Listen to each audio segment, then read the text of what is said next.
ನಮಸ್ತೆ ಗೆಳೆಯರೆ.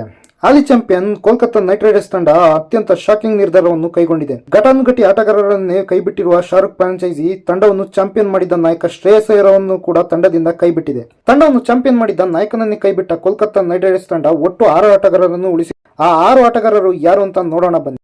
Rinku Singh last 2 ಸೀಸನ್ನಿಂದ KKR ತಂಡದ ಗೇಮ್ ಫಿನಿಷರ್ ಎನಿಸಿಕೊಂಡಿರುವ ಸ್ಫೋಟಕ ಎಡಗೈ ಬ್ಯಾಟ್ಸ್ಮನ್ ರಿಂಕು ಸಿಂಗ್ ಅವರನ್ನು ಶಾರುಖ್ ತಂಡ 13 ಕೋಟಿ ರು ನೀಡಿ ಕೆಕೆಆರ್ನಲ್ಲೇ ಉಳಿಸಿಕೊಳ್ಳುವಲ್ಲಿ ಯಶಸ್ವಿಯಾಗಿದೆ. ವರುಣ್ ಚಕ್ರವರ್ತಿ ಎರಡನೇ ಆಯ್ಕೆಯಾಗಿ ತಂಡದಲ್ಲಿ ಉಳಿದುಕೊಂಡಿರುವ ಗೂಗ್ಲಿ ಸ್ಪಿನ್ನರ್ ವರುಣ್ ಚಕ್ರವರ್ತಿಗೆ ಕೆಕೆಆರ್ ತಂಡ 12 ಕೋಟಿ ರು ವೇತನ ನೀಡಿ ತಮ್ಮ ತಂಡದಲ್ಲೇ ಉಳಿಸಿಕೊಂಡಿದೆ.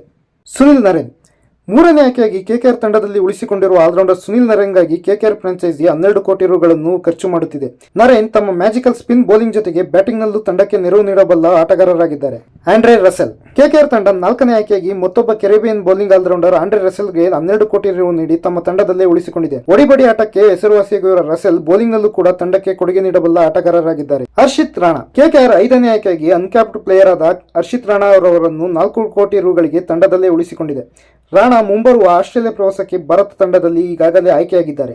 ರಮಣ್ದೀಪ್ ಸಿಂಗ್ ಕೆಕೆಆರ್ ಉಳಿಸಿಕೊಂಡಿರುವ 6ನೇ ಮತ್ತು ಕೊನೆಯ ಆಟಗಾರ ಅನ್ಕ್ಯಾಪ್ಡ್ ಪ್ಲೇಯರ್ ಆದ bowling all-rounder Ramandeep Singh. KKR Ramandeep Singh ಅವರಿಗೆ 4 ಕೋಟಿ ರು ನೀಡಿ ತಮ್ಮ ತಂಡದಲ್ಲಿ ಉಳಿಸಿಕೊಂಡಿದೆ. ಕೆಕೆಆರ್ ತಂಡ ತಮ್ಮ ಕೋರ್ ಟೀಮ್ ಅನ್ನು ಹಾಗೆ ಉಳಿಸಿಕೊಂಡಿದ್ದು ಮೆಗಾ ಆಕ್ಷನ್ ನಲ್ಲಿ ಉತ್ತಮ ಪ್ಲೇಯರ್ ಗಳನ್ನು ಖರೀದಿಸುವ ಮೂಲಕ ಈ ಬಾರಿಯೂ ಕೂಡ ಚಾಂಪಿಯನ್ ಆಗಲು ಎದುರು ನೋಡುತ್ತಿದೆ.